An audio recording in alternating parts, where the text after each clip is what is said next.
Alright, good evening. Tributaries of Eden, Parshas Vayeishev, and hopefully related to Chanukah as well. So if you look in the Chumashim, we'll start there. The Parsha begins, Vayeishev Yaakov be'eretz megurei aviv. Yaakov dwelled in the land where his father had dwelled, be'eretz Canaan, in the land of Canaan. And then the Torah does what it does many times throughout Sefer Bereshis. It tells us, Eile Toldos, these are the, literally, descendants of Yaakov.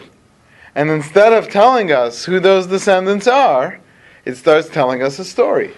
Yosef, ben Shvayis Rishana, Yosef is 17 years old, he was a shepherd, he got along with the sons of Bilah and the sons of Zilpah, but the other brothers didn't get along so well, but Yaakov loved Yosef, he gave him a coat. And you feel like the Torah is interrupted in the middle of a sentence and gone off on a tangent. And what happened to the Toldos of Yaakov? And if I may use this term, because we're going to correct it soon, but you could say the Torah is almost notorious for this. Eila told us Noach. These are the descendants of Noach. By the way, once we're on the subject of Noach, I got to tell you this great story about Noach. Ish Tzadik Tamim Ayu B'Dorosov, and this goes on in many places in the Torah. The Torah starts off with an Eila told us, and it goes off to a whole other subject. And the question is, why does the Torah do that here? So Rashi, obviously, is going to remark on this. And so Rashi says, Eile Toldos Yaakov. This is a difficult Rashi, so many people run through it and just says Rashi, Ve'eile shel Toldos Yaakov. Meaning what? This is among. Well, that's how some read it, but others read Rashi as saying, Eila Toldos Yaakov means Eila Eila, these are the stories, Shel Toldos Yaakov. These are the stories of the descendants of Yaakov. We're missing a word here. Eila, this is what happened to Toldos Yaakov, which is very difficult to read in the verse. And Rashi, in case you would think that that's not what Rashi means, Rashi goes on to explain, Eila Yishuvehem Begilgulehem Achubau L'chal Yishuv. This is their settling, this is what rolled about, this is what happened, until they finally got to the place where they need to go. So that's why the English translates it, these are the Chronicles. These are the Chronicles, right. Except the problem is that the word toldos means descendants. Or generations. Or generations, yeah. But literally, like a valad is a child, holid, to give birth. So toldos sehem, these are the literally children of, but but the Torah doesn't seem to do that here. So you have to say, Rashi continues to understand the word toldos as meaning the descendants, but we're just missing that word, ve'ela, and this is what happened to Toldos Yaakov, the descendants of Yaakov. Now that's Rashi in the world of Pshat, trying to explain the Pshat of the verse. But as we know, Rashi will many times give us more than the Pshat. So Rashi goes on, next line, Umedrash Agada Doresh. But there is a Medrash here. The Medrash tells us that Eila told us Yaakov be Yosef. That no, Yosef is the only true descendant of Yaakov. Why? B'pnei kama devarim, for many reasons. Achas, number one, Shekol atzmo shel Yaakov lo avad etzel Lavan ela berachel. Because the whole reason why Yaakov worked for Lavan was for Rachel. And therefore, the true descendant or child continuation of Yaakov is in Yosef. This is a very, I don't know if there's enough emphasis about this. This is a chiddush of a Rashi. I mean, he's getting it from the Midrash. What is Rashi saying? Is Rashi saying that the Torah, it's not just Rashi, that's what the Torah is saying. Eila told us Yaakov, you know Yaakov has all these children? It's just Yosef. And therefore, I'm going to tell you the story of Yosef. And you'll see why Yosef is the most important. He's the one who becomes the king. He's the one with the exciting story. He's the one with the Technicolor Dreamcoat. While all the other brothers are chopped liver. Yeah, but the Kohanim come from Levi. And the kings come from Yehuda, so that can't possibly be right, that can't be it. But that does seem to be what Rashi's saying. Is that Rashi, in order to answer the question of Eila toldos Yaakov, and then it says Yosef, and the question is, where's all the descendants of Yaakov? And the answer is that the Torah is actually saying, qualifying, no, that's it, it's just Yosef. What happened to Benjamin? Good. Well, what about Binyamin? Also, another thing Binyamin isn't even mentioned. is that the last parsha ended where it talked about the toldot, use the same word, toldot Eila Lamed Vav Pasuk Aleph. The Eila toldot. Oh, we're going to get to the Toldos of Esav soon. Absolutely. And Absolutely. there it is giving a genealogy. Right. Right. So at this point it would work, because what we're saying is that the Esav might have had all these people, but Yaakov, his Toldos is Yosef. Then why does it use the plural? Well, actually, Toldos it's the same word in singular and plural. Well, Eila, why use Eila? Why not Zot, Toldot? If Toldot is the same in plural and singular, that's a why good. not say Zot, Toldot? I think what he's trying to say, or at least maybe the Medrash is trying to say, is that the essentials of the story, or what happens to Bnei Yisrael, is through Yosef. He's the one that's. Well, how are you translating the word Toldos, though?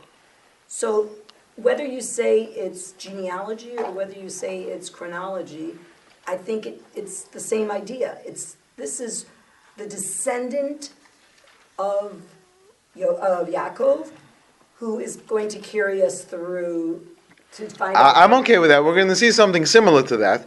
But I want to emphasize, though, the simple read of Rashi is not like that. Right? The Rashi even uses the negative.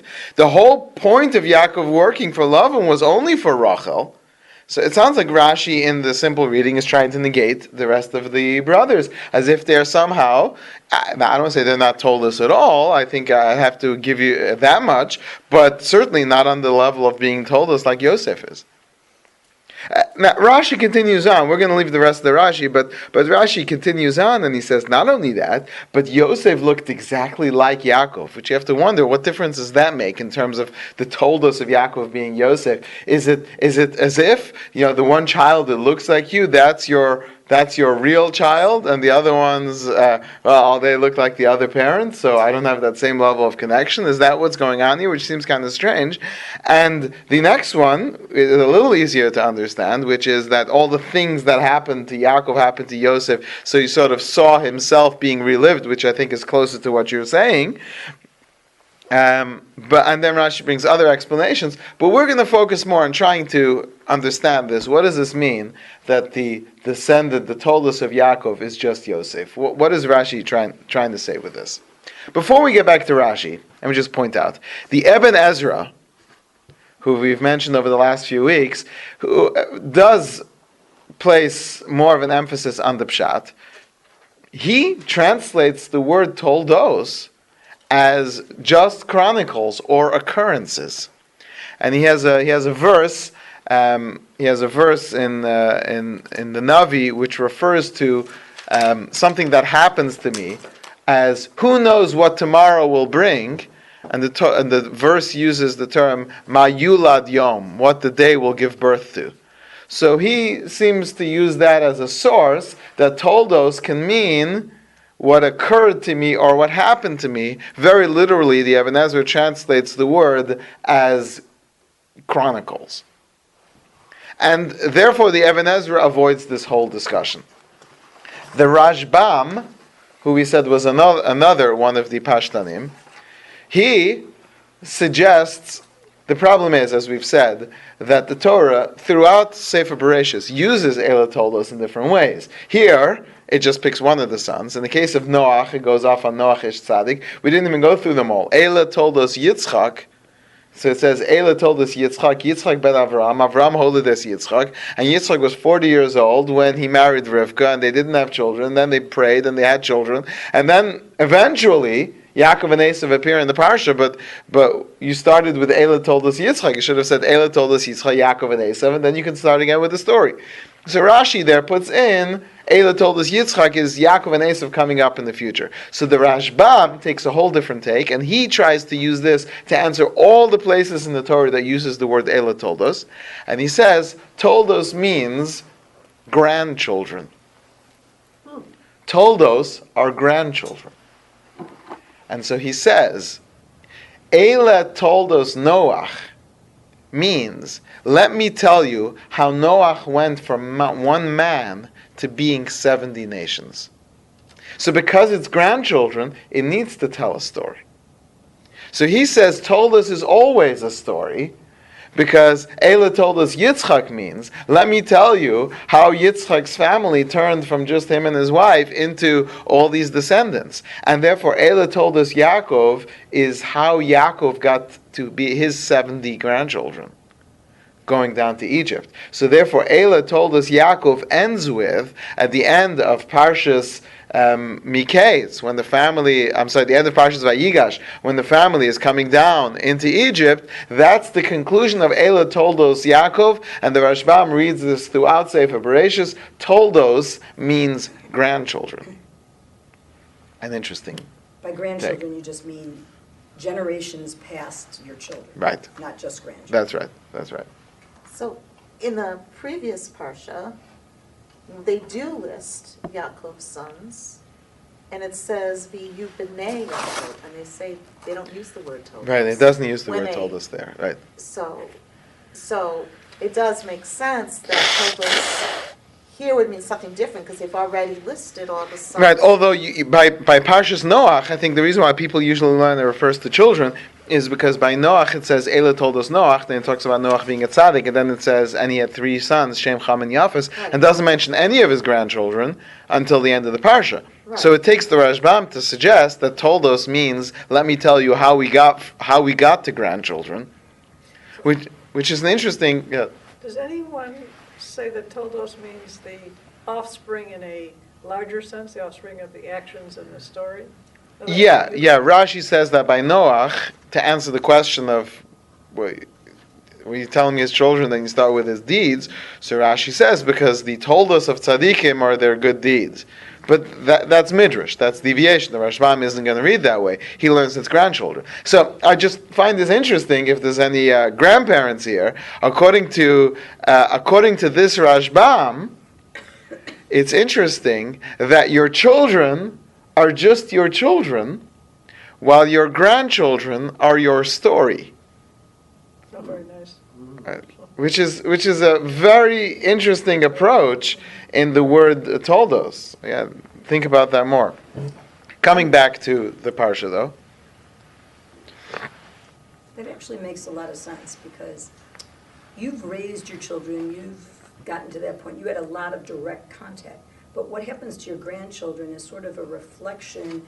It could be a reflection on what you've done with your children, or it could be something else. Man, it's an extension out of your control, and therefore it turns more into Yiddish is the word a Geschichte. It's I don't know, what would be an English equivalent of that? History? But history doesn't quite. Geschichte sounds like a saga. Saga, that's the word. Yeah. Okay, so where I'd like to go now is, in order to explain Rashi, to show you how,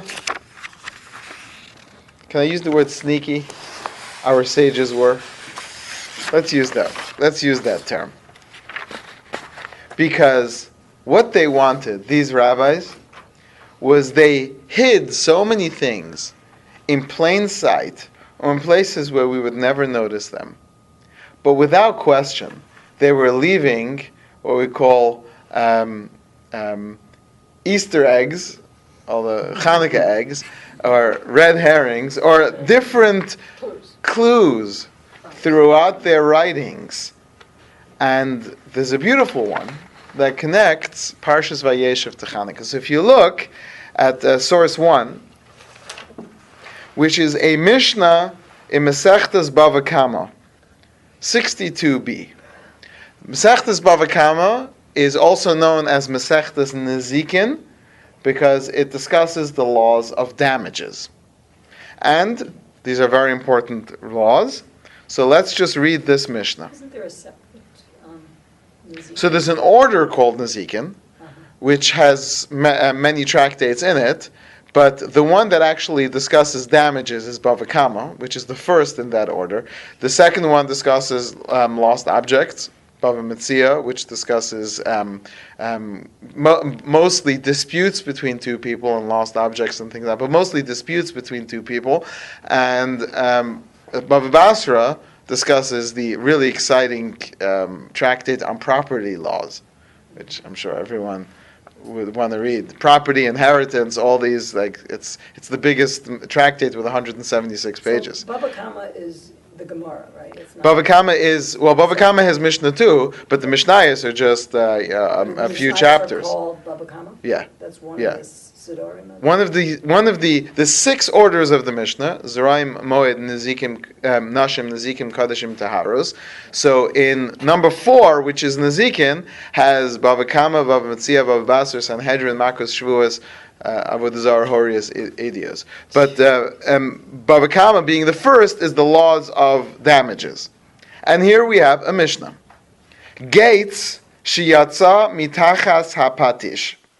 If someone is striking a hammer and a spark flies forth from that hammer and damages something, v'hizik, if it caused damage, chayav, a person is obligated. You are responsible not just for direct lighting of fires, but even if you indirectly you do something. So if, let's say, somebody gets out of the car and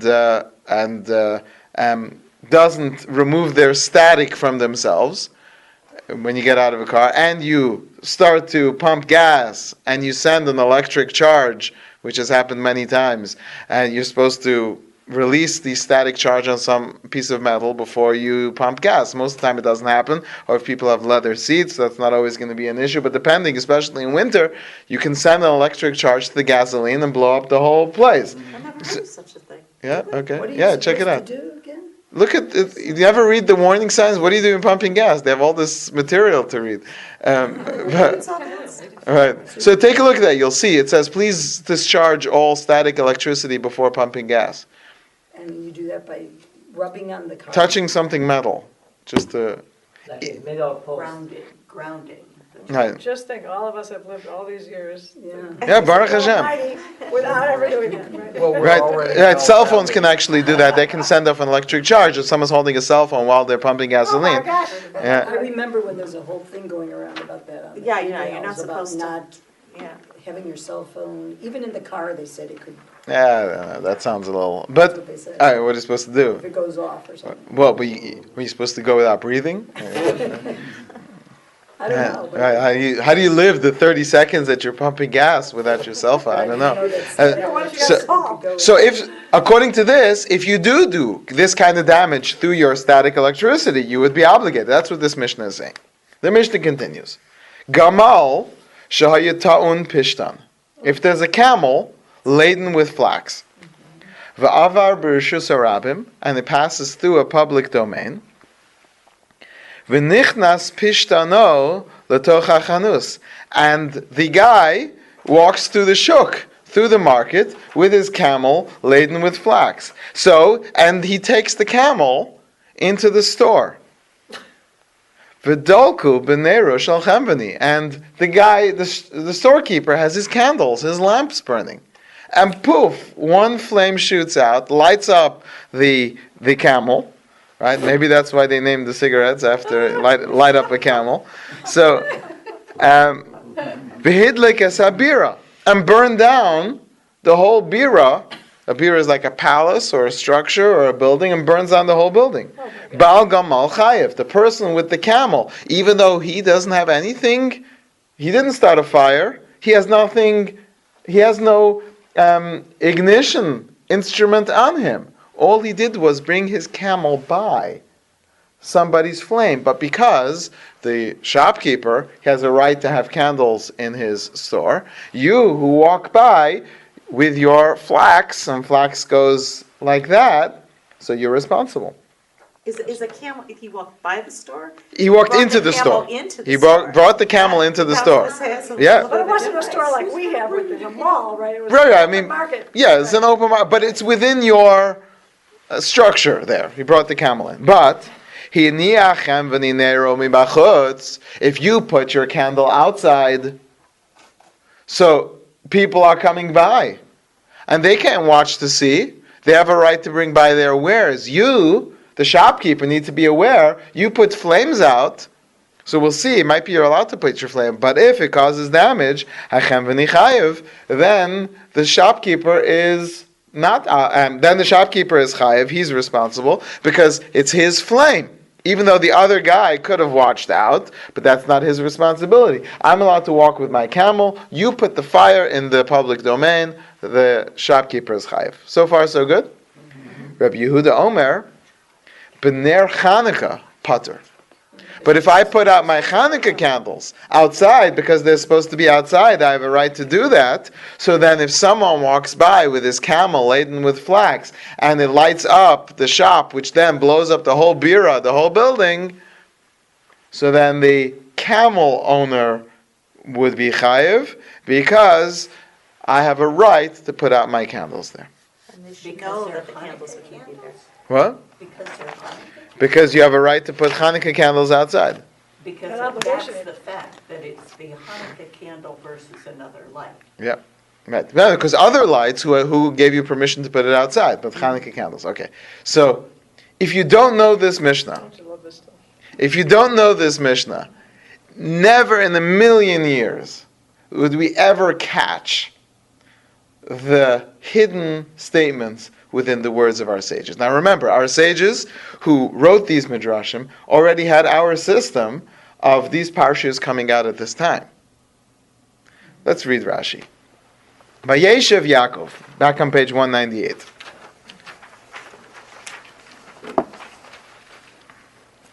Okay. Vayeishev Yaakov, if you can see that first Rashi on the page, about halfway down that column, Rashi reads as follows. Vayeishev Yaakov. What Rashi is trying to explain is why, what's the connection between the previous parsha, where it lists all the descendants of Esav, Like 3 times. yeah, and it goes to this parsha. Says Rashi, Vayeishev Yaakov, you know what this is a mashal to? Hapishtani azeh, there's this flax owner, Nichnesu gemalav to unim pishtan, who enters into the shop with his camels laden with flax. Hapacham itama, and the blacksmith wonders, Ana yikanes kalapishtan azeh, how could all this flax fit into the shop? Hayapikeach echad meshiv lo, so a certain brilliant man says to him, what are you worried about? Nitzutz echad yotze mimapuach shelcha, one spark flies forth from your bellows, shesoref es kula, that would burn it all up. Kach Yaakov, ra kol ha'alufim aksuvim lamala, Yaakov sees all the chieftains mentioned above. Tama va'amar, mi yachal lichbash es kulam, who can overcome all these? Therefore, the Torah tells us, Maksiv Lamata, Eila toldos Yaakov. You know who Yaakov's toldos are. You know who is the one whose toldos will counter Esav's toldos. Eila toldos Esav, this chief and that chief and this chief and that chief. Every chief that you can, chief sitting bull, chief running bull, all these. Right? But Eila toldos Yaakov. You know what Yaakov's equivalent to that is? Yosef. Why? Because it says, Iksiv ahaya beis Yaakov eish, because the house of Yaakov is eish. Ubeis Yosef lahava, and the house of Yosef is the flame. Ubeis Esav lakash, and the house of Esav is the straw. Nitzutz Yotze mi Yosef, one spark flies forth from Yosef, Shemechala v'sar v'skulam, that burns it all down. Okay, so the camels walking into the shop with the flax. If you don't know Bava Kama 62b, we just read this Rashi, all right, that's an interesting example. Why do you use a camel? Why flax? Why a shop? Of all the examples, and I don't even get it. What does that mean? They walk in and says, "Oh my gosh, what are we going to do with all this flax?" The guy says, "Don't worry about the flax. You'll be safe from the flax because you've got a spark." Like, what's the evil of the flax? What are we talking about? Why are we even? But if you now, we'll get to exactly how this fits in a second. But just to see clearly how our sages, without question, were for those who know what to read, are hiding all these different layers, one inside the other. So let's go to the commentary of the Shlah. So, this commentary of the Shlah on this Pishtani, or Yeah, on something? yeah. Well, he's going to tie together why these two places are connected. Okay, because I thought that maybe since Esav was the kash, the straw, that he was at fault for whatever happens, because he's compared to the camel driver, or the camel owner, who brings in the straw. So Right. Is that- So we're kind of going to go there, but we need a little more background to fill in all the rest of the information. But exactly, what we're talking here is about who is responsible for the destruction, and somehow, eventually, where we're going to have to get to is that it's different when it comes to Chanukah. May I suggest? Right. People say that Rashi just explains the pshat, right? Right. You'd think, right? I mean, there's no way the camel, the flax. I mean, that Mishnah mentions Chanukah and this Parshas Vayeishev. It's not. Maybe that's why the descendants of Esau are called aloof. They were Right. horrible. They were what? The chiefs are aloof. Okay, so the Shlah says. The Shlah says, and this may sound very familiar, it all goes back to the Garden of Eden. The battle between Yaakov and Esav, as we discussed in previous class, is really a battle over the fixing of the world. Esav, the Samach Mem, the angel of Esav, his job is to promote evil in the world. That's what he does for a living.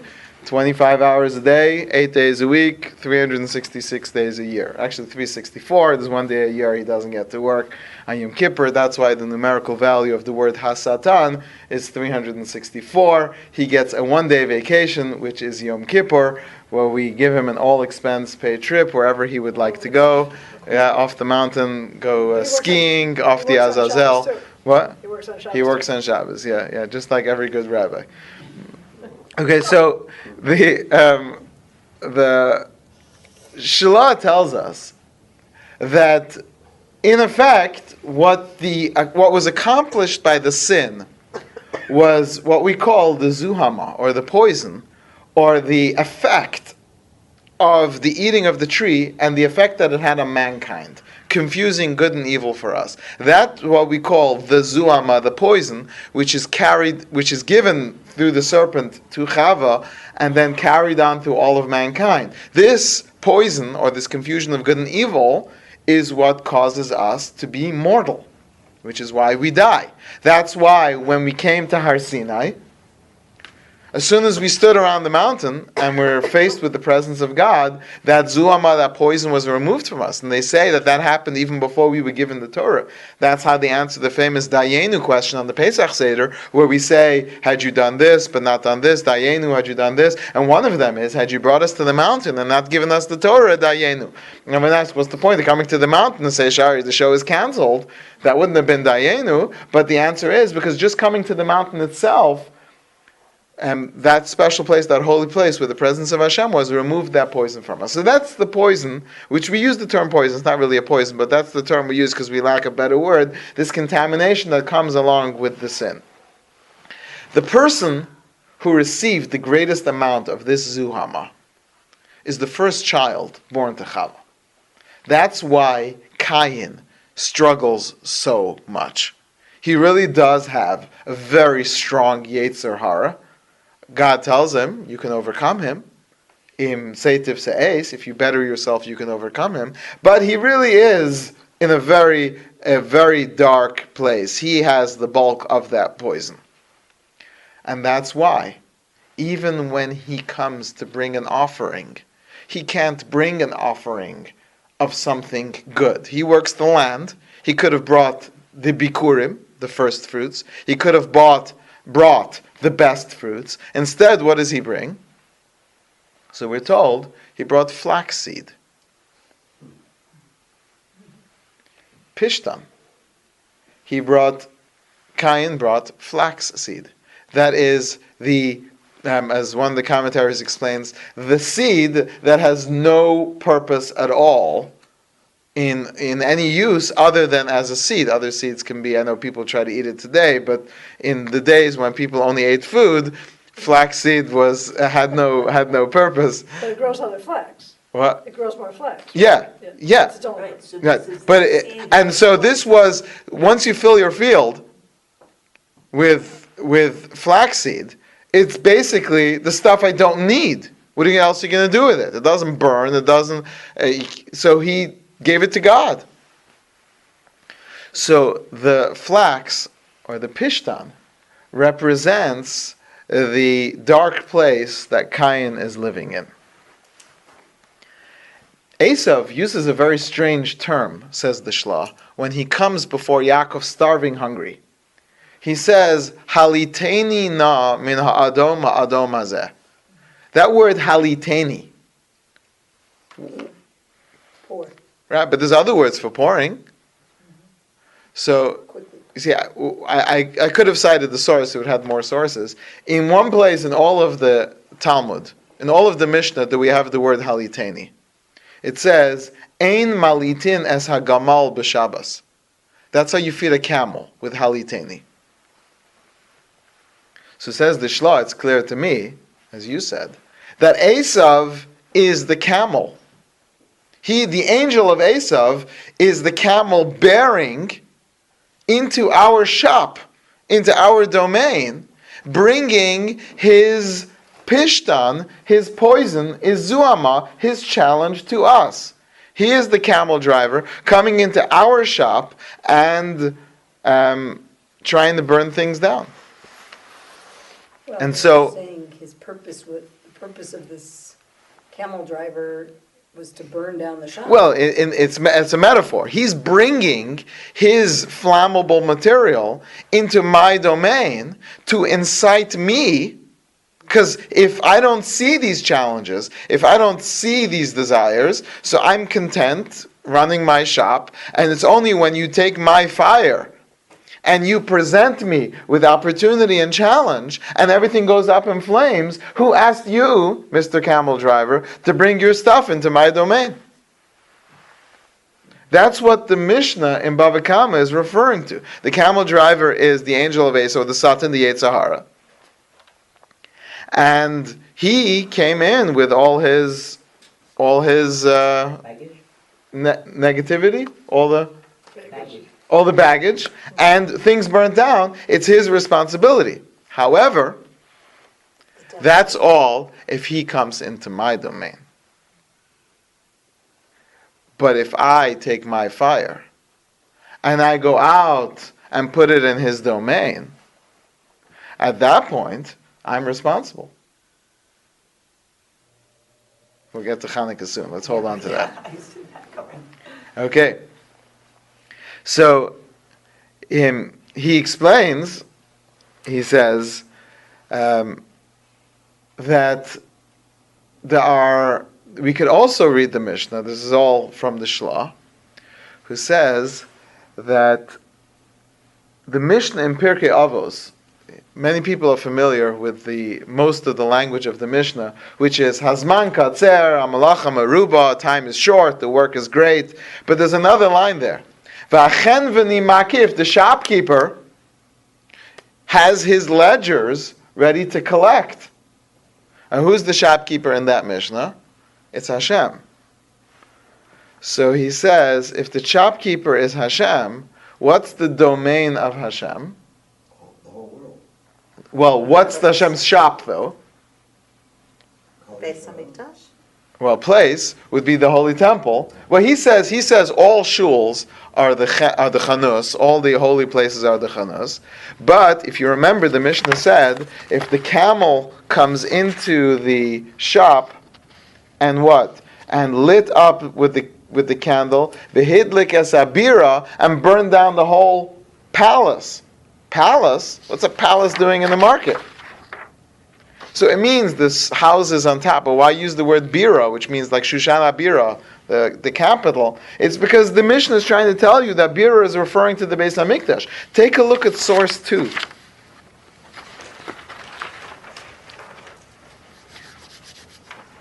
It says in source 2, an unbelievable, incredible Gemara. If anyone else would say this besides the Gemara, we would light them on fire. If a fire goes out and finds some thorns, if it goes out on its own, the one who started the fire he's responsible. Amar HaKadosh Baruch Hu, says the Holy One, I need to pay for the fire that I started. Ani hatzesi eish b'tzion. God says, I lit the fire in Zion. Shenamar, it says, Vayatzes eish b'tzion batocha yisodoseha, and he lit a fire in Zion, and it consumed its foundations. Vani asid livnoso ba'esh, so I will pay them back. I'm going to rebuild a holy temple with fire. I will be a fire surrounding them, and I will build this temple of fire. You know the medrash that we always say, a fiery temple is going to come down from the heavens. Each mitzvah which we do is another brick in that temple of fire. That's based on this Gemara that says, that God says, I owe you guys a temple. I burnt down the temple. So says the Shalah, that's what it means here. That if God put out the fire and allowed our enemies to have access to this fire, that's a fire that's not safe to give to our enemies, and therefore the owner of the shop, meaning God, is responsible to pay us back. God allows all these Jews to be destroyed by our enemies. How many Jews have been killed by Esav in the last 2,000 years? God is going to have to repay us for every single one of those fires. It's a Gemara, Bava Kama, 60b. So besides giving us the Beis Hamikdash, how's he paying us back? So every one of these souls are going to have to come back. God is going to have to repay us for every fire lit amongst the Jewish people.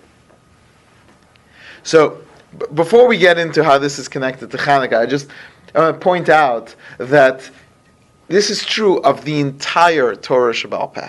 The entire Mishnah, all of the Gemara, every single line in the Gemara can be read on a simple level as referring to the rules of fires and camels and flax. But on a deeper level, every single thing is referring to upper worlds and higher worlds and interactions between the Jewish people and Hashem. And we don't have the keys or the eyes to access how to read all these simple Gemaras and find the secrets within them. But we do have people like the Shalah who are able to point this out to us. And when we see that, when we read this whole Mishnah, which is discussing camels and sparks, is actually talking about us ruling that God had no right to burn down our shuls and our synagogues. He had no right to leave this fire and give this, if I may use the term, firepower to the nations of the world. We were doing our job. We were within our domain. We were in the Daled Amos of Halacha. So if we deviated and we stepped out, maybe. But until then, God, we want to know, who gave you the right to burn this down? So God says, you're right. I lose the case. I'll rebuild you a temple. Yeah, what do you mean? It makes it sound like we were angels. I mean, first temple was destroyed because of Avodah Zarah, and the others because of for the 3 cardinal sins, and then the other one for...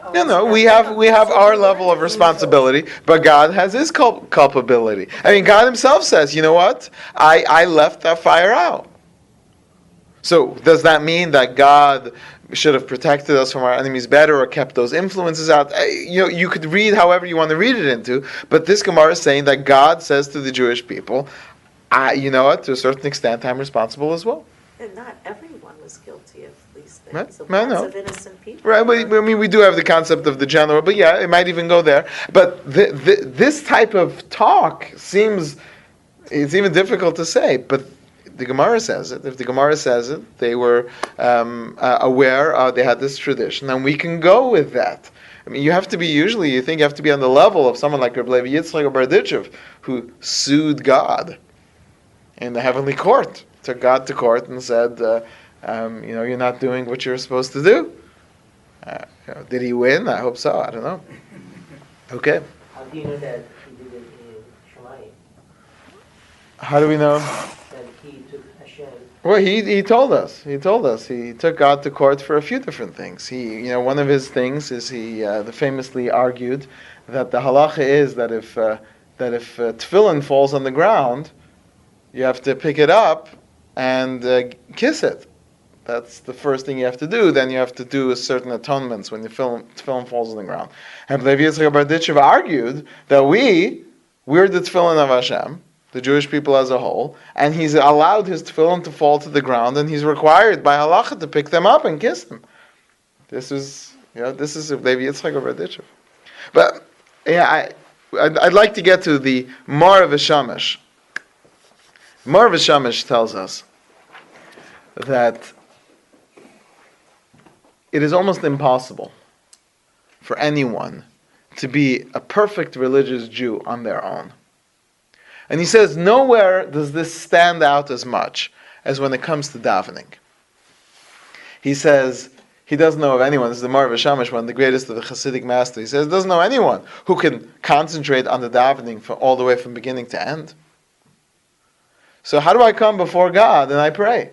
The answer is, he says, that there are tzaddikim, at least one tzaddik in every generation, who unites us, brings us together as a people, and they elevate our prayers. A famous story of the Baal Shem Tov, who came to a certain shul, and he davened there, and he said that in the ceiling of that shul, there were thousands of tefillos locked in, unable to ascend above for whatever reason, to avoid the whole story.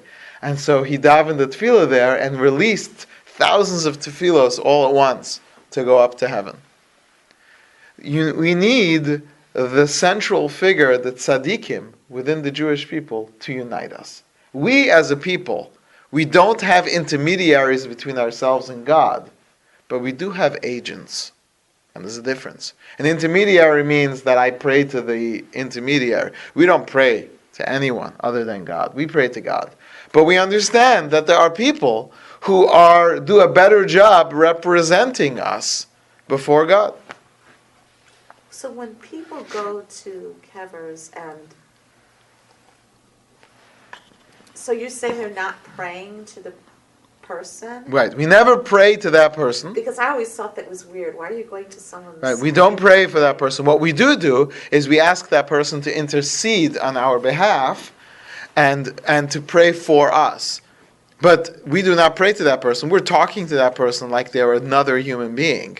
And they just, according to this tradition, have access to some of the connections. How do you distinguish talking to someone who's not actually there because they're dead and praying to that person? Well, praying means that person has some kind of power. This person has no power whatsoever.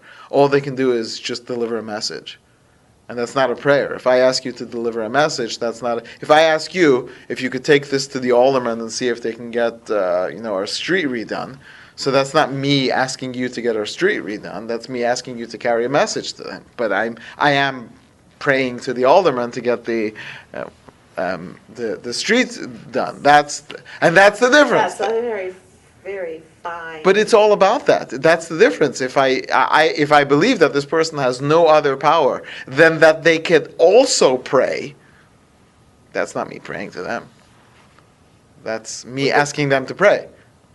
No different than if I would ask you to pray. I know someone who's ill. Could you pray for them? Could you have them in mind in your prayers? That's the same thing. It's just me asking you. You're another human being on earth, and but yeah. If anyone says, I went to pray to my great grandfather that he should do. That's a bad term. You never want to do that. So, what about specific? I mean, I know this is going off on a tangent here, but when you go to a kever of somebody specific, like at Chanukah, for example, where you pray for a shidduch, so why go? Oh, so there's another element to that. Someone who has a zechus, someone who has great merit, you can pray to God in the merit. You're not even talking to that person. You just go to the place called Chanukah and you pray to Hashem in the merit of this great tzaddik. So there's no communication with the dead at all. Because communication with the dead is obviously a very big issue, which we at the most we do is ask them to intercede on our behalf. But there you say that certain tzaddikim going to their kever to pray because of some incident or something that they did in their lifetime, which is seen as a great merit, much like we mention Akedas Yitzchak whenever we are in din, because that's the greatest opposite of din, the whole Akedah, which was din to go against din, whatever. So that goes against din. They were just mentioning that incident. That's true when we go to any tzaddik's kever. So if you go to a tzaddik, for example, if you go to the Rambam's kever, so what we would expect that you should pray for is you ask that Hashem should give you wisdom to understand His Torah in the merit of this great tzaddik who lays here, who dedicated his life to Torah. So that's much more the theme. Okay, so says the Mar V'Shamash that a tzaddik, one who's there with you, or even at Tzibor, does not work for anyone who doesn't have some input. You need something. You need to put in something. You need to ante, if I may use that term. You have to ante in order to join the game. That is called your nitzutz, your spark in the flame. Everyone, if you want the tzaddik to combine and bring together and elevate and take it all up, you have to ante one spark into the flame.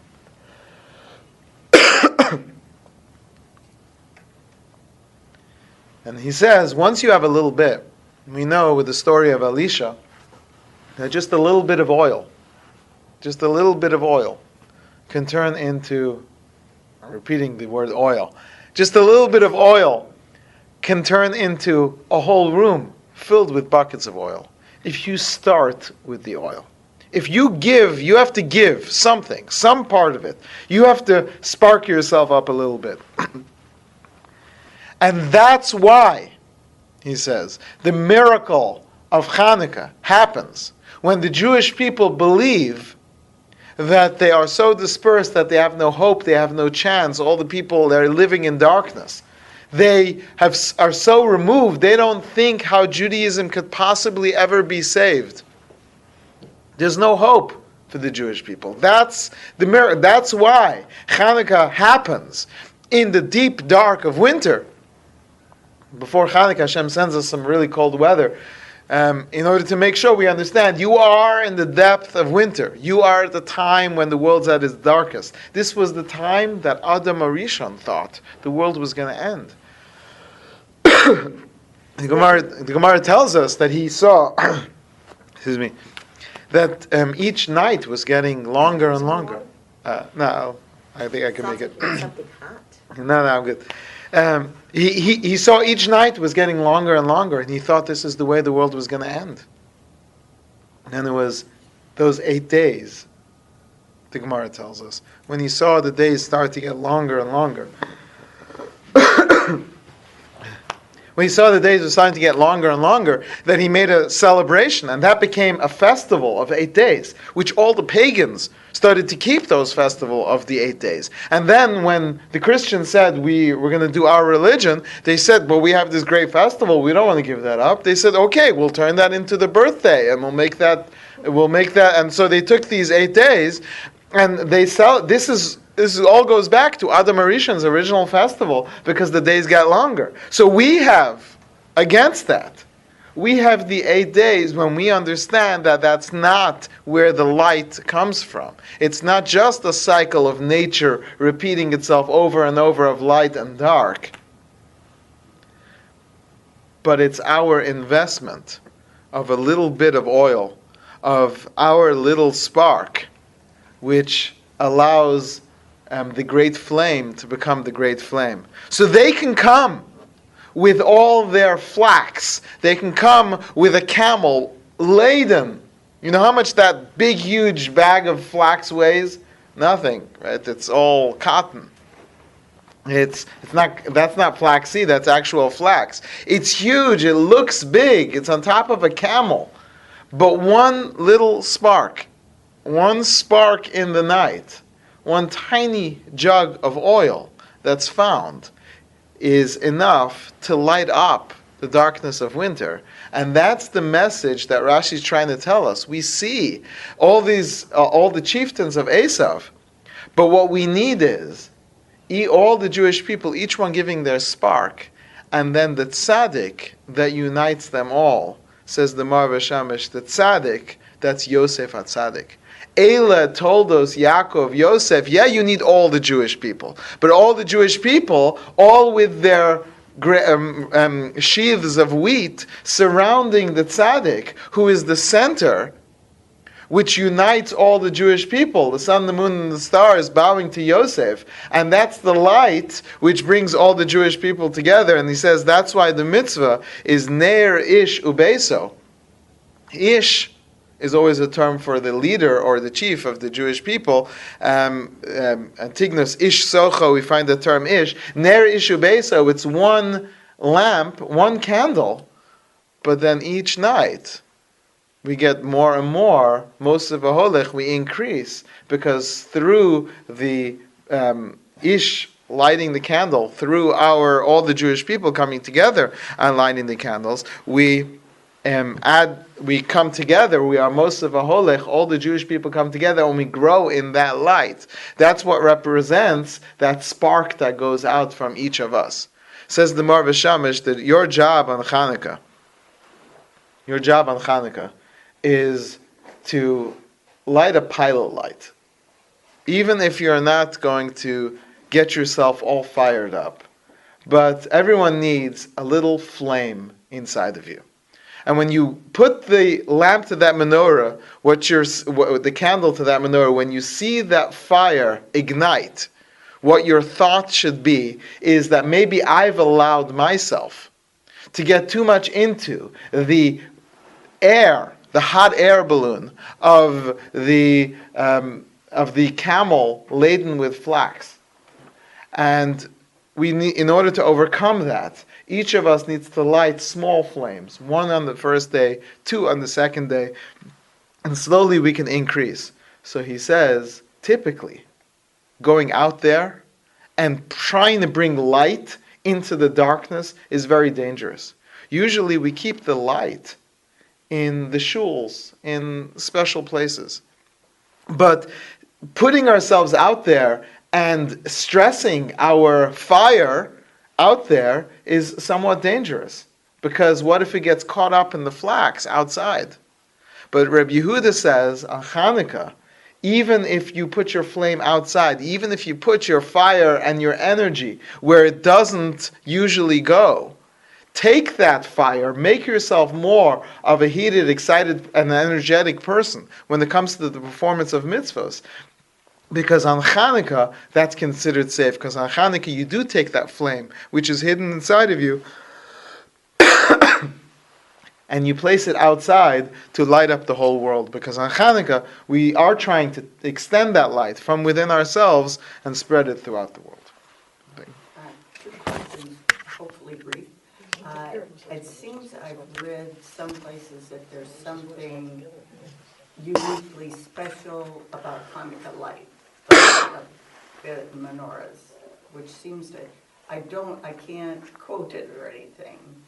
You know, In what sense? in the sense of, reminding us of the Beis Hamikdash and in that sense. So absolutely. I mean, The touch of the neshama, and so we didn't get into all that, but the the flame of the Beis Hamikdash, and we know that it's the Chanukah is the rebuilding of the Beis Hamikdash. Yeah, So it's the Chanukah's Habayis, which is that same building that God said, "I burnt down in fire, and I'm going to relight it in fire." So even though God didn't rebuild the third temple in fire, but He did reinaugurate the second temple in these flames of the fire that wouldn't go out or kept burning for 8 days. Because if this wasn't the great flame, it was at least these sparks that would begin to illuminate in the darkness. Mm-hmm. Second question, are you still going to have a session next Wednesday night at 8:30, even though